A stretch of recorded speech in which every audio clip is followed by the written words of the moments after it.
de cinc i de quart i ara us ensenyarem que hem treballat de les ombres i de la llum.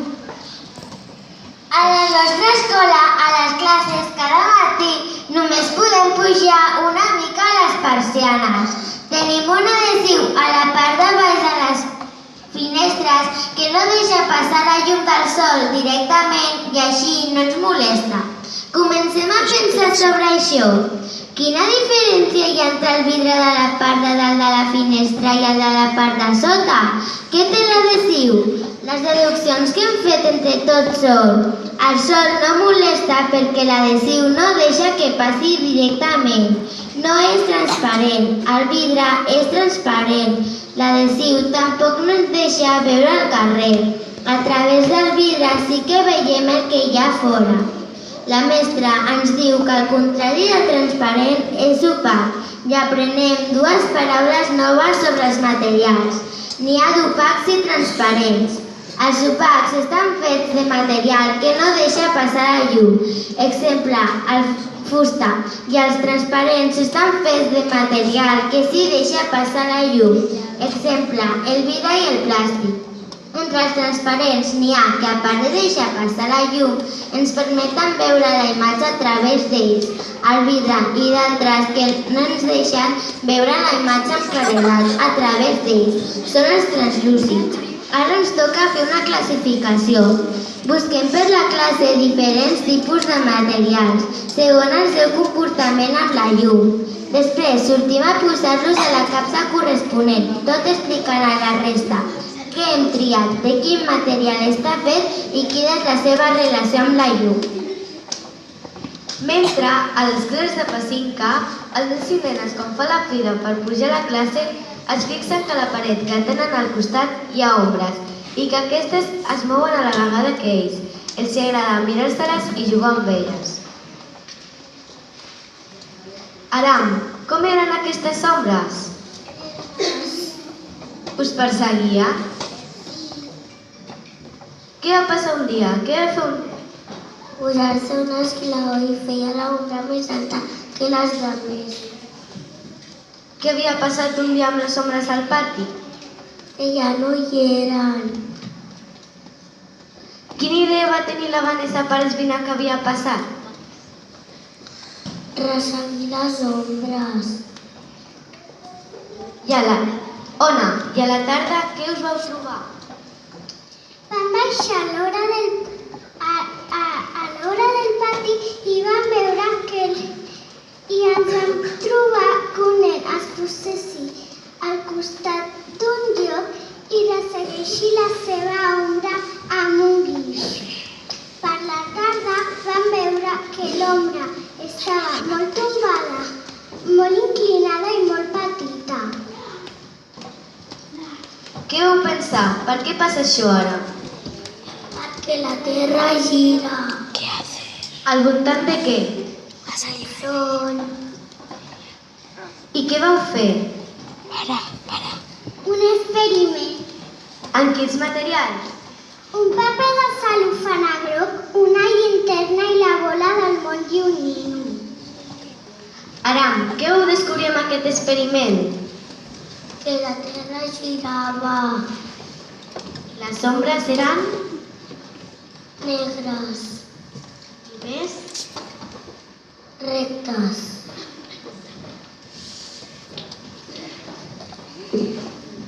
Els nens i nenes de P5B, de sobte, un matí es fixen en la mestra que s'atura. Eric, què veieu un matí a la paret? Al matí a la paret veiem el cap d'un gos que ho feia la Lourdes. Hola. Els nens i nenes també van fer formes, veritat? Sí, van fer ocells, papallones, dinosaures, gossos. Un dia va jugar al pot amb les ombres. Com eren aquestes ombres? Negres. Com jugaven les ombres? Jugàvem a trepitjar-nos l'ombra. Carla, i quan arribeu a la classe, què fèieu? Posaven un gomet si feia ombra o no. El gomet que era de forma rodó i era de color negre era quan fèiem ombra a la paret i al terra, i el gomet, que era de forma rectangular i era de color blau, era quan sol fèiem ombra al terra. I a la classe què vau fer? Vam agafar diferents objectes i nos va fer ombres amb moltes diferents coses. I vau anar al pati a fer ombres amb els altres objectes? Com eren aquestes ombres? Totes negres menys la caixa, que era transparent. I els papers? El paper vermell feia l'ombra vermella, el paper groc feia l'ombra groga, el paper verd feia l'ombra verda i el que no tenia color no feia ombra. I el rebut? També era negre. Què més vau comprovar? Es poden fer ombres amb el llum elèctric? Sí, es pot fer amb la pantalla digital, amb la llanterna i amb el mòbil. I aquesta imatge què és? La Lourdes va anar de viatge per la nit i ens va portar una fotografia de dos ombres i era de nit. Ombres a la nit? Com és això? Si havíem pensat que les ombres sortien quan feia sol. Perquè la lluna també li dona llum a la paret i al terra. Després de tant investigar, ens vam trobar tots i ens vam explicar als altres com duíem la investigació. Carla, què vau aprendre dels subjectes? Que els que feien l'ombra negra eren opacs, els que no feien molta ombra eren translúcids i els que no feien ombra eren transparents. Les hipòtesis que havíem formulat a les classes més tot allò que ens havien explicat els companys de P5 ens vam dur a concloure que 1.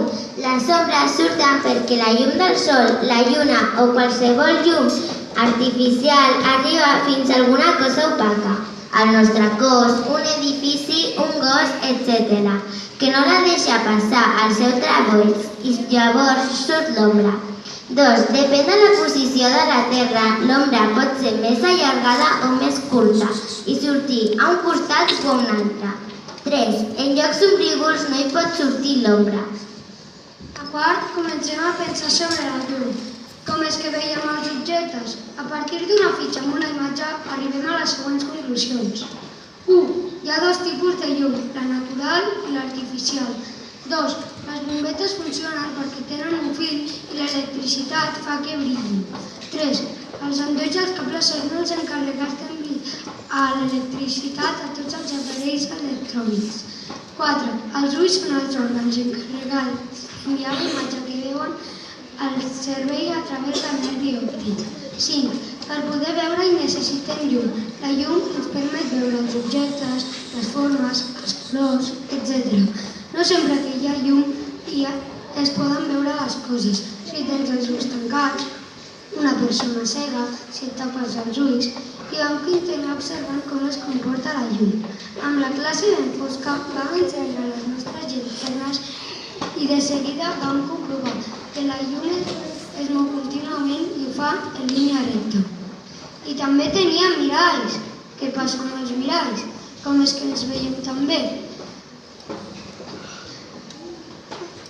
Per contestar aquestes preguntes vam demanar ajut als companys i companyes de sisè. Eren llibres que tenien, explicava que el que passava amb els miralls és un fenomen que s'anomena reflexió. Resulta que els raigs lluminosos xoquen contra un obstacle i reboten. És com si una pilota toqués contra una paret i rebotés.